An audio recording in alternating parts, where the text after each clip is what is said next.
그 영국의 그 군의병들이 있습니다. 그들은 어떠한 상황에서도 미동하지 않고 가만히 서 있기로 굉장히 유명합니다.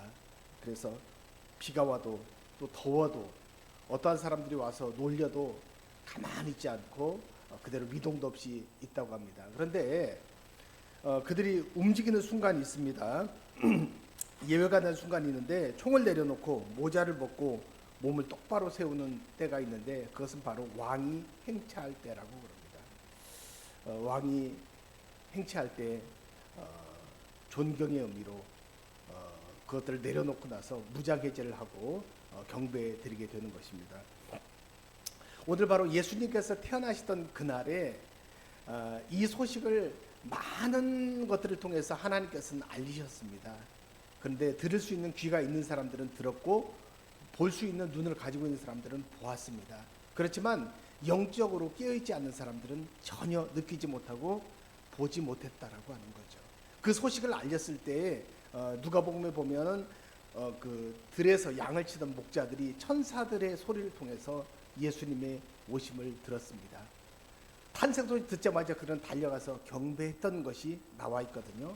오늘 보면 이방인이에요.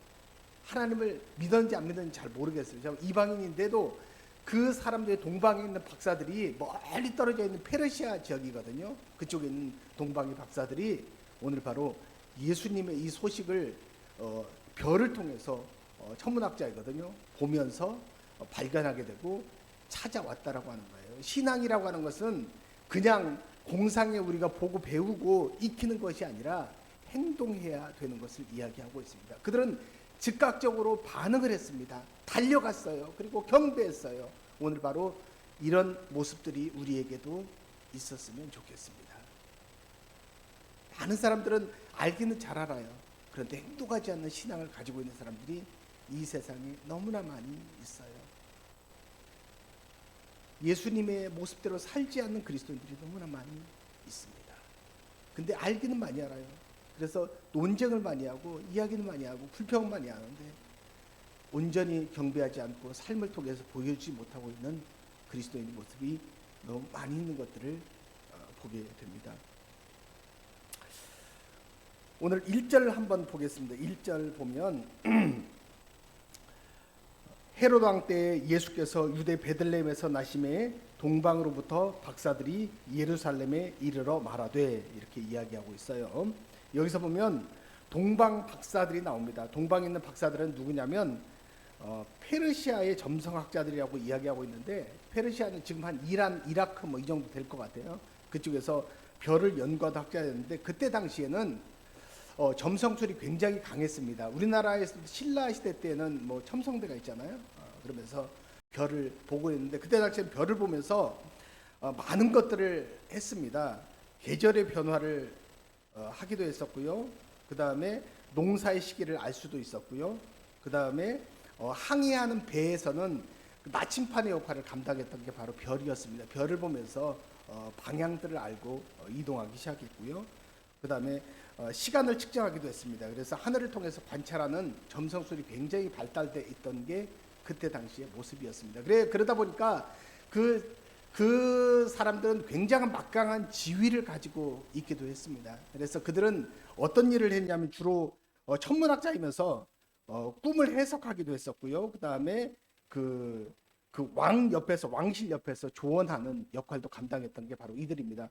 이 영어에서 이들의 그 박사를 보니까 메자이라고 하는 MAGI, 메자이라고 하는 단어로 쓰여져 있어요. 이 단어는 매직이라고 하는 단어의 에서 나왔는데 뭐 요술사, 마법사, 기적을 일으키는 자 뭐 이런 뜻으로 해석하고 있습니다. 그러니까 이들은 왕 옆에서 그 왕을 인준하기도 할 정도로 막강한 힘을 가지고 있는 자였다라고도 기록되어 있는 것들도 저는 봤습니다. 그래서 그때 당시에 그 천문학이 굉장히 발전을 했었는데 지금도 보면 이 별을 보면서 그 사람들의 뭐 지금 뭐 사주팔자처럼 뭐 이렇게 보는 경우도 많이 있습니다. 그래서 당시에 별자리를 막 가지고 이야기하고 있는데 뭐 그 12궁이에요. 태양이 1년 동안에 뭐 이렇게 지나가는 뭐 이런 것들을 보고 나서 이것들을 만들었는데 뭐 양자리, 그다음에 황소자리, 뭐 쌍둥이 자리, 뭐 그다음에 뭐 전갈자리, 무슨 뭐 처녀자리, 뭐 이렇게 여러 가지 많은 것들을 저는 몰라요. 근데 이런 것들을 통해서 대충 뭐 이렇게 운세처럼 이야기하기도 하는데 그 사람 대충 또 당신이 어떤 성향인지도 다 맞추기도 하고 그래요. 비슷하게 맞추기도 하고 그러는데 이때부터 이제 점성이 나왔던 것 같습니다. 근데 이들이 이게 중요한 게 아니고 이들이 이것들을 통해서 이것만 본 것이 아니라 메시아를 기다리고 메시아를 만났다라고 하는 사실입니다. 그러니까 예수님을 전혀 안 믿는 사람일지라도 일반 계시를 통해서 하나님께서는 그 뜻을 알리십니다. 예수 그리스도의 탄생하시고 나타나심을 알리십니다. 알리시는데 그것을 보고 나서 예민하게 듣고 반응하는 사람이 있는가 하면 반응하지 않는 사람들이 있었다라고 하는 거죠. 그런데 그 측근에 있는 오늘 바로 그 성경 그 뒤쪽에 보다 보면 그 서기관과 4절 말씀 보니까 대제사장과 서기관들은 예수 그리스도가 어디에 나신 것도 명확하게 듣고 알았어요. 이들을 통해서. 그럼에도 불구하고 그들은 반응하지 않고 그 자리에 머물러 있었던 것을 보게 됩니다. 그러니까 우리가 그 이 시대에 알아야 될 것이 교회든 많고 수많은 사람들이 이 자리에 앉아 있지만 정말로 나는 하나님의 말씀을 듣고 반응하는 사람일까? 아니면 그냥 그대로 앉아서 이렇게 주저앉아서 그냥 있는 사람인가를 오늘 이 아침에 진단해보는 이 시간이 되었으면 좋겠습니다. 자, 2절 한번 보겠습니다. 2절. 자, 유대인으로 왕으로 나시니가 어디 계시냐? 우리가 동방에서 그의 별을 보고 그에게 경배하러 왔노라. 이렇게 이야기하고 있습니다. 그때 당시에 메시아에는 별을 통해서 오게 되는 것들을 성경에서는 예언하고 그것을 기다리고 있었던 것들이 있었습니다. 민수기 24장 17절 말씀에 보니까 한 별이 야곱에게서 나오며 그다음에 한 규가 이스라엘에게서 일어나서 모압을 무찌르고 그다음에 셋의 자식들을 멸한다는 그러한 구절이 있어요. 이 구절을 통해서 이들은 바로 그 여기서 한 규라고 하는 것은 왕권, 통치, 뭐 그다음에 권세 이것들을 상징하고 있는데 이 권세자가 나타나서 모압을 무찌르고 셋의 자손을 벌한 자로 가는 그러한 내용입니다. 이것은 바로 메시아가 나타날 것에 대한 것을 예언하고 있는데 이것들을 보고 나서 그들은 별을 보면서 메시아를 생각했을 거라고 하는 생각들을 가져보게 됩니다. 그래서 그들은 그것을 보면서 예수님을 경배하러 왔다라고 하는 사실. 이건 가장 큰 멀리서 수천 킬로가 떨어져 있음에도 불구하고 그들은 사막을 지난다는 것은 굉장히 힘든 일입니다. 그들이 뭐 3명이라고 하는데 3명은 아닐 거라고 생각이 들어요. 그 수많은 사람들과 함께 왔을 거라고 생각되는데 그 사람들이 왜 왔냐라는 거예요. 예수님을 경배하기 위해서 수천 킬로 들여서 와서 주님을 경배했던 것을 우리는 성경을 통해서 보게 됩니다. 그 경배에 대한 부분들은 경배 대상은 누구냐면 하나님밖에는 없어요. 사실 하나님밖에는 경배 대상. 근데 세상은 마귀는 자꾸 자기에게 경배하라고 하고 세상은 우리 인간에게 경배 대상을 돌리게 되는 경우들을 많이 성경을 통해 많이 우리는 보게 됩니다. 마태복음 4장 8절에서 10절에 보면 이렇게 이야기하고 있어요. 세 번째 시험인데 마귀가 또 그를 지극히 높은 곳으로 가서 천하만국과 그 영광을 보여 이르되 만일 내게 엎드려 경배하면 이 모든 것을 내게 주리라. 이에 예수께서 말씀하시되 사탄아 물러가라 기록되었을 때 주 너의 하나님께 경배하고 다만 그를 섬기라 하였느니라. 이렇게 이야기. 예수님께서 세 번째 시험을 이야기합니다. 그 세 번째 시험은 뭐냐면 천하만국 모든 영광을 다 보여주면서 이걸 다 주겠다라는 거예요. 뭐 하면? 나에게 경배하면. 예수님에게 이야기합니다. 근데 이것을 다 줄 수 있는 게 마귀 아니에요. 마귀는 세상의 모든 영광들을 다 줄 수 있는 존재가 아닙니다. 하나님밖에 없어요. 그런데 이렇게 미혹하는 거죠. 우리에게도 이렇게 달콤한 유혹들을 하게 됩니다. 나에게 경배해. 그럼 이 모든 걸 줄게 라고 이야기하면서 하나님을 가로채서 경배하게 만드는 것입니다.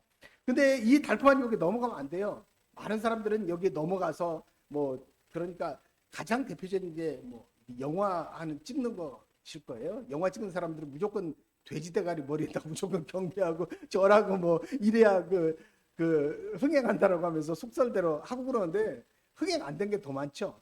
근데 흥행되는 게 어쩌다 한 번 있죠. 근데 그걸 바라보면서 하게 됩니다. 모든 것들은요, 이게 하나님으로 달려 있는데 이것들에게 하면 될 수 있다고 하는 것을 계속 마귀들 우리에게 속삭이고 있는 거거든요. 그거 안 하면 너 망하게 될 거야. 이것 때문에 불안해서 하게 되는 거거든요. 마귀의 달콤한 유혹에 속으면 안 되겠습니다. 그래서 예수님께서 뭐라고 말해요? 말씀하시되 사탄아 물러가라 기록되었을 때 주 너의 하나님께 경배하고 다만 그를 섬기라 이야기하고 있습니다. 경배 대상은 하나님이시죠. 하나님에게만 경배해야 된다고 하는 것을 이야기하고 있습니다. 여러분, 경배의 대상은 하나님이십니다. 오늘 그분께 경배하기 위해서 동방의 박사들이 왔었고 수많은 사람들이 예수님께만 경배했던 것을 보게 됩니다. 맨 마지막 보기지만 마리아와 함께 있는 것을 보시고 누구에게 경배했어요? 아기 예수께 경배했다라고 이야기하고 있어요. 경배 대상은 아기 예수님 하나님 한 분이신 것을 여러분 기억하시기 바랍니다. 3절 보겠습니다. 3절. 자, 헤롯 왕과 온 예루살렘이 듣고 소동한지라. 여기서 보면 이 경배하러 올 때 큰 소동들이 일어나게 됩니다. 진짜와 가짜들 간에 경쟁이 있어요. 그러니까 이 가짜들은요, 이 예수님을 참 경배하려고 할 때 소동을 일으켜서 경배하지 못하게 하는 부분들이 있습니다. 우리는 그 진짜와 가짜를 잘 구별할 필요가 있다라는 거죠.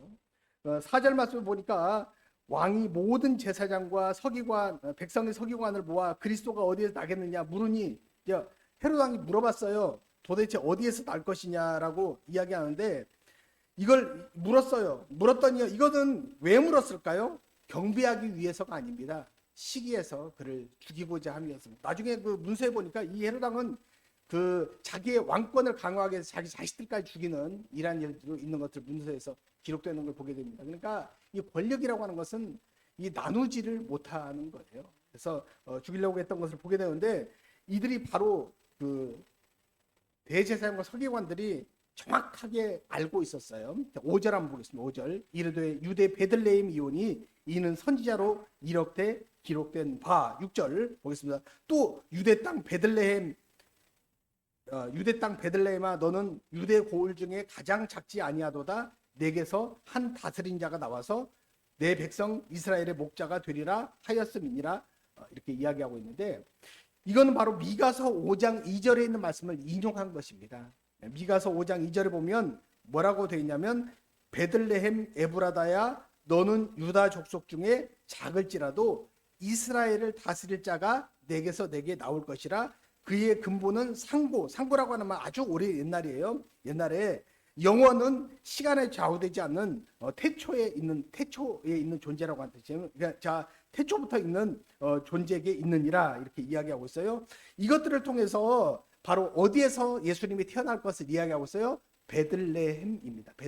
베들레헴은 떡집이라고 하는 뜻이 있는데요. 이건 베들레헴에서 예수님이 태어날 것을 이야기하고. 근데 여러분 예수님이 베들레헴에 태어났는데 예수님이 자란 곳이 어디예요? 나사렛이야. 나사렛 예수라고 이야기해요. 나사렛에 자랐는데 그러면 왜 베들레헴에서 태어나야만 했을까요? 왜 태어나야만 했어요? 그것은 바로 성경을 이루게 하기 위해서 그렇습니다. 성경에서 분명히 예루살렘에서 태어날 거에 대해서 약속해 주셨기 때문에 이것들이 이루어져야 되기 때문에 그런 거거든요. 그때 당시에는 어떤 거냐면 로마 황제 아우구스토가 집권하고 있었을 때 그는 인구조사를 하게 됩니다. 그게 누가복음에 보면 나와요. 인구조사를 하게 되는데 그 인구조사를 하러 이제 자기 고향 땅으로 가서 인구조사를 해야 되는데 그때 가야만 됐습니다. 근데 오늘 바로 요셉이 베들레헴으로 갔는데 베들레헴은 바로 다윗의 고향이기 때문에 그렇습니다. 이 다윗의 27대 손이 바로 요셉이기 때문에 그렇습니다. 그래서 요셉이 자기 고향 땅으로 가서 거기서 호적을 정리하기 위해서 갔는데 그 자리에서 임신한 상태에서 갔기 때문에 그곳에서 바로 아기를 낳았습니다. 그래서 바로 그 베들레헴에서 나게 되는 것을 예언하게 되는데 그 성취가 되는 장면들을 성경을 통해서 우리는 보게 됩니다. 6절 보면 여기서 보면 이 미가서에 보면 이 예언되어 있었던 것처럼 베들레헴을 통해서 약속들이 이루어졌던 것을 우리는 분명하게 보게 됩니다. 자, 그 다음에 대제사장들을 우리가 좀 볼 필요가 있어요. 대제사장들은 이것을 예언하고 정확하게 예측하고 맞췄던 자들입니다. 그리고 오늘 바로 이 동방의 박사들이 와서 이 이 정말로 정말로 이 해안이 이 넓은 이 밝은 이 동방의 박사들이 와서 바로 아기 예수님이 태어났다는 소식까지 또 알려줬어요, 그들이. 그리고 그들은 어디에 날 거라는 것을 성경을 통해서도 알고 있었어요. 그럼에도 불구하고 그들은 예수님을 전혀 경배하지 않았다라고 하는 사실이에요. 알고 있으면 뭐예요? 알고 있으면 뭐예요? 알고 있는 것이 아니라 예배하고 경배해야 되죠. 근데 이방인들은 와서 경배를 했는데 정작 성경을 가지고 성경을 연구하고 예배하는 제사하는 제사장들이 이것들을 알았음에도 불구하고 예배하지 않고 있다는 사실이에요. 오늘 우리들도 마찬가지일 수가 있습니다. 교회는 열심히 다니고 성경은 열심히 많이 보고 있지만 정작 예수님이 오시고 예수님을 만나는 일에는 습관적으로 나와 앉아 있는 것이 아닌가. 진짜 만왕의 왕 되신 예수님을 만나고 그분을 경배하고 있는가 여러분 보시길 바랍니다. 어떤 사람은 비즈니스를 위해서 교회 나온 사람도 많아요. 큰 교회 보면 그런 사람 되게 많아요. 내가 정말로 주님을 예배하기 위해서 왔는지 경배하기 위해서 왔는지 오늘 다른 목적이 있어서 왔는지 그냥 대충 직분이 있으니까 눈치 보여서 어쩔 수 없이 나와 앉아 있는 건지 우리는 이 자리에 명확하게 좀 구분하고 오늘 발견하는 시간이 되었으면 좋겠다는 생각이 듭니다.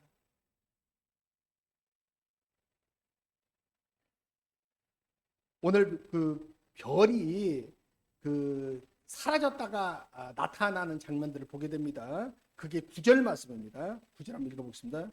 자, 9절 말씀 보니까 별이 그들을 인도하여 악이 있는 곳에 머물러 서니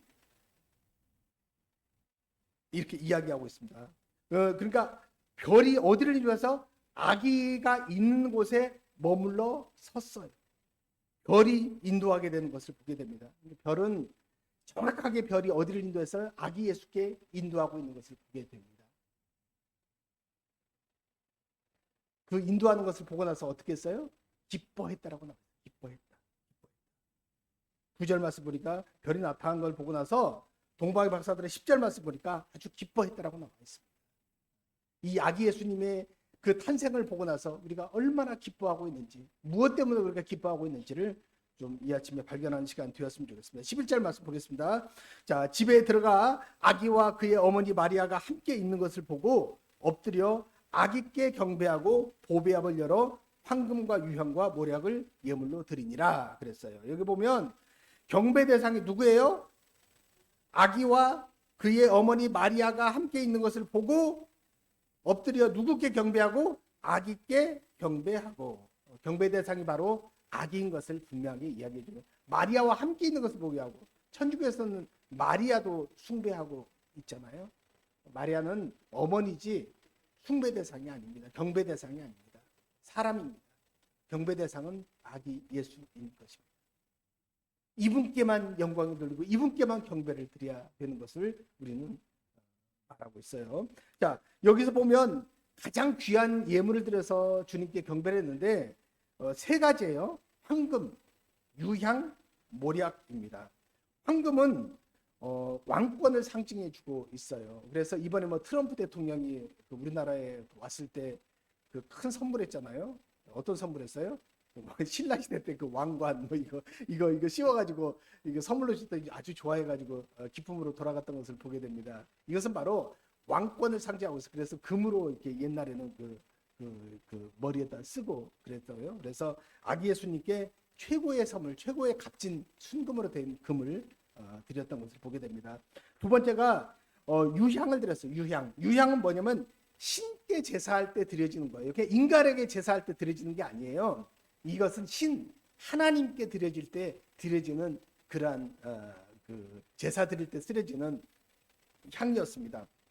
이것은 바로 하나님인 것을 신인 것을 증명해 주고 있습니다. 세 번째 모략입니다.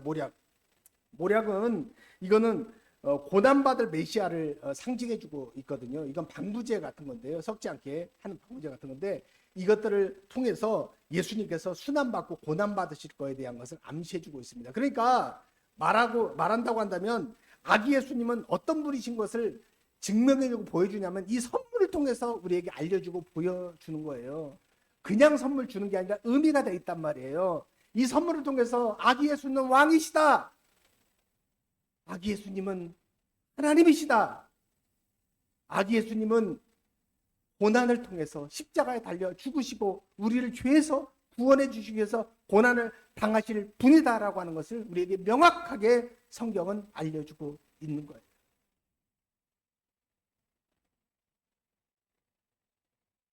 예수님은 경배의 대상입니다.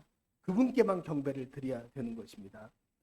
이사야서 7장 14절에는 이렇게 이야기해 주고 있어요. 그러므로 주께서 친히 징조를 너에게 주실 것이라. 보라, 처녀가 잉태하여 아들을 낳을 것이요 그의 이름을 임마누엘이라 하리라. 이렇게 이야기해 주고 있습니다. 여기서 보면 처녀가 아이를 낳게 돼.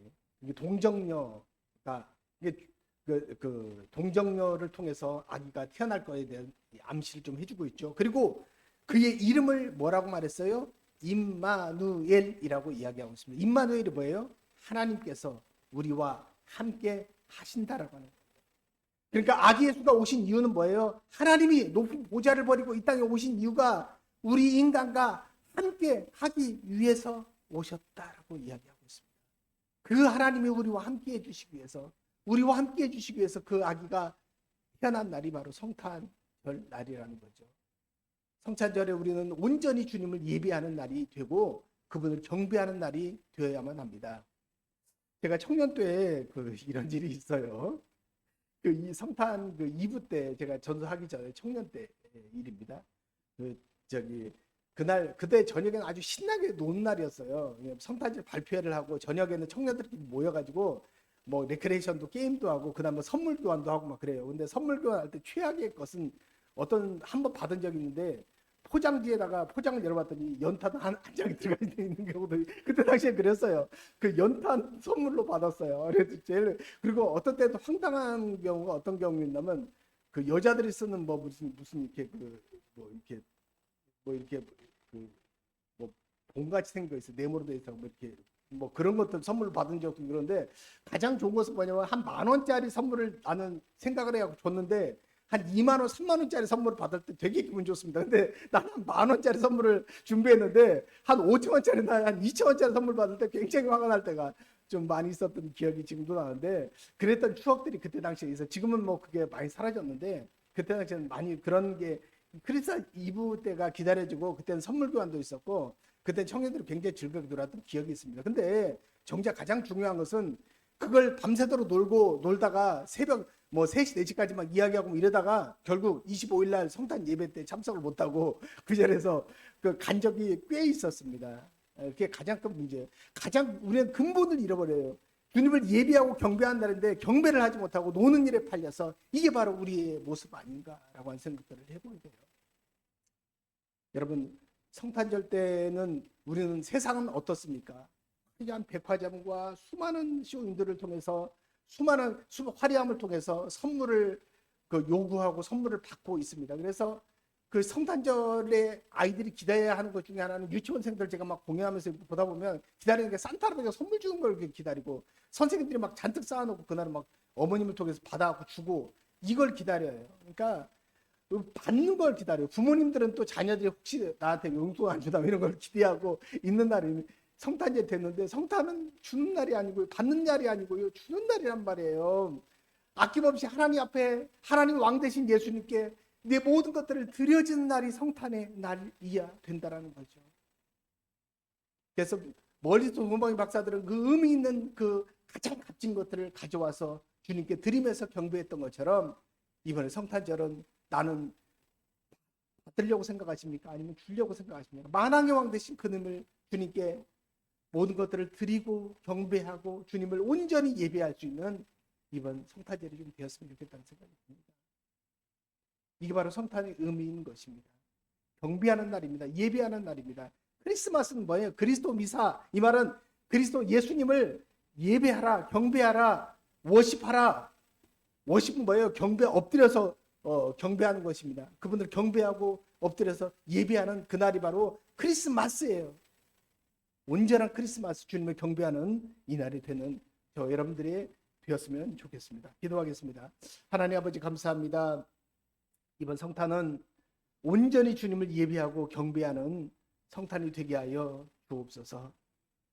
동방의 박사들이 이방인이었지만 별을 보면서 아기 예수 오심을 그는 발견하였고 그는 즉각 반응해서 주님께 와서 경배해 드렸던 것처럼 신앙은 반응하는 것입니다.